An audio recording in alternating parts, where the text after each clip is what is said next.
में सब के जागी 200 के चंदा लागी 2000 भरी जुर्माना नया साल में घर से भागी पीछे खेतानी में पार्टी होई कह दे तानी के लिया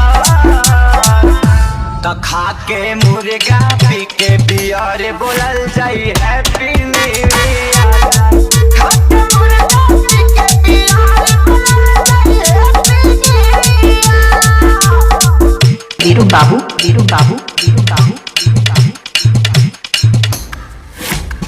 टोडरपुर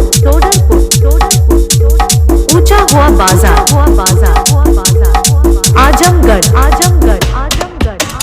प्यारे लाला लई है मसाला लहसुन प्याज मरीच काला कोई खा लई है श्याम देहाती पवन के घरे पठाला।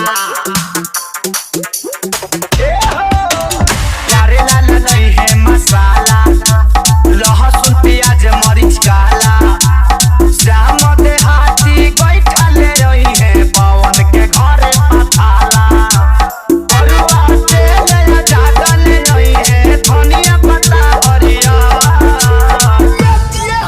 के मुर्गा पी के बियर बोलल जाई हैप्पी न्यू ईयर। खा के मुर्गा पी के बियर बोलल जाई हैप्पी न्यू ईयर। वीरू बाबू